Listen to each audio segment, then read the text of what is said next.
America, दुनिया की एक आर्थिक महाशक्ति, जिसकी दुनिया भर में 800 से ज्यादा जगह पर मिलिट्री बेस है। अपनी सेना पर दुनिया में सबसे ज्यादा खर्च करने वाला देश। आखिर अमेरिका कैसे इस मुकाम पर पहुंचा? कैसे बना एक सुपर पावर? चलिए जान लेते हैं। इसे जानने के लिए हमें वक्त में थोड़ा पीछे जाना होगा, जब अमेरिका एक सुपर पावर नहीं था। पहले अमेरिका बाकी देशों की तरह एक छोटा देश था। फिर उसने धीरे धीरे अपनी सीमाएं बढ़ाना शुरू कर दिया। उसने पहले अपने पड़ोसी देशों पर कब्जा करना शुरू कर दिया, और जिन देशों ने उनकी बात नहीं मानी उन देशों में कत्लेआम किया और जबरदस्ती हक जमाया। सन 1865 में सिविल वार हुआ तो अमेरिका के लीडर्स को यह लगने लगा कि अमेरिका को भी सुपर पावर बनना चाहिए और अपनी सीमाएं दुनिया में हर जगह बढ़ानी चाहिए। उसके बाद अमेरिका ने सिविल वार के 2-3 साल के अंदर अलास्का प्रांत रशिया से खरीद लिया और ग्रीनलैंड को भी लेना चाहा, लेकिन अमेरिकी कांग्रेस ने इनकार कर दिया। इसके बाद अमेरिका का स्पेन के साथ युद्ध हो गया। इसमें स्पेन को हार का सामना करना पड़ा और इसके बदले अमेरिका ने स्पेन से क्यूबा और पुर्टो रिको आइलैंड पर कब्जा कर लिया। इसके साथ अमेरिका का आत्मविश्वास बढ़ गया और 1899 में अमेरिका ने आसपास के सभी आइलैंड पर कब्जा कर लिया। इसके कुछ दिनों बाद ही पहला विश्व युद्ध शुरू हो गया, लेकिन इसमें अमेरिका ने सबके अंत में हिस्सा लिया। इसका यह फायदा हुआ कि अमेरिका को बाकी देशों के मुकाबले बहुत कम नुकसान हुआ।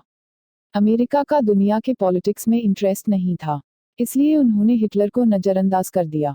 लेकिन कुछ ही दिनों बाद हिटलर ने दूसरे विश्व युद्ध का आगाज कर दिया और पड़ोस के बहुत सारे देश जीत लिए। अमेरिका के वर्ल्ड पॉलिटिक्स में नजरअंदाज का ये परिणाम हुआ कि एशिया और यूरोप में रशिया अपने पैर फैलाने लगा था और रशिया ने भी आजू बाजू के 5-6 देश अपने देश में मिला लिए। कुछ दिनों बाद हिटलर ने रशिया पर धावा बोल दिया, पर रशिया के सामने हिटलर ने घुटने टेक दिए और हिटलर ने अपना रुख ब्रिटेन और पश्चिमी यूरोप पर मोड़ लिया। इसी के साथ अमेरिका ने भी युद्ध में शामिल होने का फैसला कर लिया। वर्ल्ड वॉर 2 में रशिया अमेरिका के साथ लड़ा और जर्मनी को हरा दिया, लेकिन जापान रुकने का नाम नहीं ले रहा था। इसलिए अमेरिका ने जापान पर परमाणु बम गिरा दिया, लेकिन इस बात की खबर अमेरिका ने रशिया को नहीं दी थी।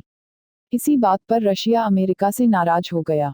दूसरे विश्व युद्ध के बाद यूरोपियन देशों की आर्थिक स्थिति कमजोर हो गई थी। ऐसी स्थिति फिर न आए, इसलिए सारे देशों ने मिलकर IMF और वर्ल्ड बैंक की स्थापना की। पर आर्थिक रूप से उसका पूरा फायदा अमेरिका को हुआ, और तो और कोई भी विश्व युद्ध अमेरिका के धरती पर नहीं हुआ था। इसका फायदा भी अमेरिका को इस रूप में हुआ कि दुनिया का बिजनेस हब यूरोप से शिफ्ट होकर अमेरिका में चला गया। साथ ही में रशिया ने पूर्व यूरोप के आधे देश भी जीत लिए थे। रशिया ने सारे जीते हुए देशों में भी कम्युनिस्ट सरकार बना दी। यह बात अमेरिका को अच्छी नहीं लगी, इसलिए रशिया और अमेरिका में नाराजगी बढ़ती चली गई। इसका परिणाम यह हुआ कि दोनों देशों में साम्राज्यवादी भूमिका बढ़ती चली गई। उन दिनों रशिया अमेरिका से हर क्षेत्र में आगे था। यह बात अमेरिका को पसंद नहीं थी, इसलिए उन्होंने रशिया के कब्जे वाले देशों में गुप्त तरह से मदद भेजनी शुरू की और उन देशों को रशिया के खिलाफ भड़काना शुरू कर दिया। उसी के साथ ही अमेरिका ने इसराइल, साउथ कोरिया, जापान और सऊदी अरेबिया जैसे देशों के साथ भी ना चाहते हुए बेहतर रिश्ते बनाने पड़े, ताकि वो इन देशों के जरिए रशिया पर दबाव बना सके, और यह नीति आज तक चालू है। इसलिए अमेरिका से बराबरी करने के लिए रशिया भी उन देशों को बहुत आर्थिक मदद करने लगा, पर रशिया अपनी इनकम से ज्यादा पैसा उन देशों को भेजने लगा। इसका खामियाजा रशिया को भुगतना पड़ा। मिखाइल गोर्बाचेव जब रशिया को चला रहे थे तो उन्हीं के कार्यकाल के दौरान रशिया का अफगानिस्तान से भी युद्ध हो गया।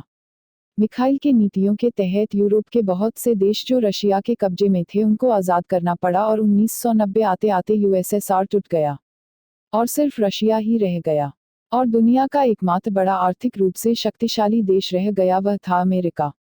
इस तरह एक साधारण देश से अमेरिका दुनिया का सुपर पावर बन गया। दोस्तों, अगर ये वीडियो आपको अच्छा लगा हो तो सब्सक्राइब करना ना भूलें।